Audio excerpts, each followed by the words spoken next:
Ayan. Tingin silipin ko nga. Ayan. Punasan mo ng ano yan, ng foam. Yung foam nga, ganunin mo para pumantay. Yan, mas maganda pag nagdagan ko ng grout na puti.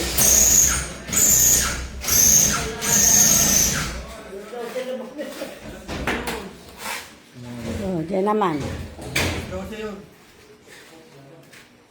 Bigyan mo pulutan nila, sa lubit ng pulutan. Alam pulutan na rin. Meron. Pulutan. Ando na, yung may ulam pa doon. Saan? Ay, ambot, kumain ka na ba? Hindi pa rin pala kumakain. Ha? Kumain pa rin na bago ko. Kumain ka. Oo. Eh? Konti lang pala yung mauubos na tiles to. Tingnan o. Sobra pa pala yung dosi ko. Ay, hindi. Kasi ano. Sa flooring, hindi pa kasama sa flooring din yan. Doon, sa kabila, ang mukha rin. Oo. Nagagamit din. Ikaw nagbilang nun, de sakto na. Pag minsan to, Ha? sobra eh. Ano ka mo? Di ba yung sobra? Huwag lang. Tingnan mo. Ay, di na mga puro sobra nga yan eh. Karami ko nga sobra rin eh. Isa lang yung sobra niya. Ano ba? Isa-isa lang ba yung sobra? Sobra. Isa-isa piraso lang. Hindi magkakamuka. Hindi mo kakamot. Isa lang yung... Isa lang piraso. Buti nga, di isang kahon eh. Yung ano ko, yung nauna kong tiles doon tote. Diyos ko. Masosoli ko pa ba yun? Yung 30 by 30.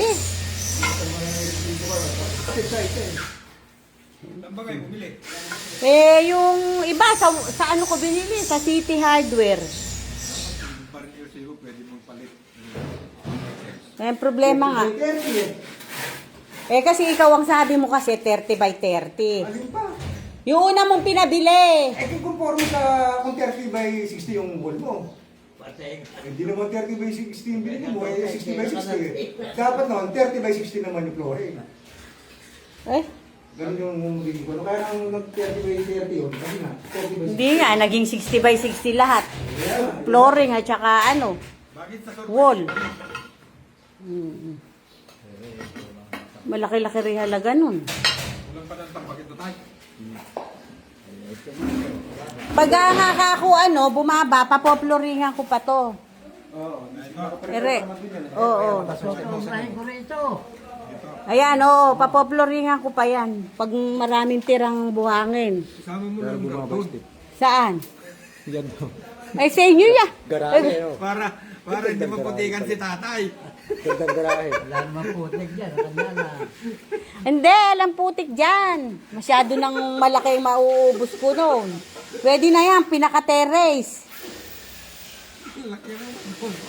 Malaki natin dito, para nabaksan. Hindi ko alam tatay hanggang yung inyo. Oo, biglang tumaas nga yung ano mo ah. Tumaas nga. May babagbagin pa nga rin. Hindi ko na alam kung saan ko ilalagay. Ipantay mo na ro sa betang na yan. Yung alin? Yung buhos na yan sa baba. Papapantay ro hanggang dili. Baka lumubog na yung bahay mo. Ay, ang kwarto mo. Doon mo itaas-taas na yan. May matitira ako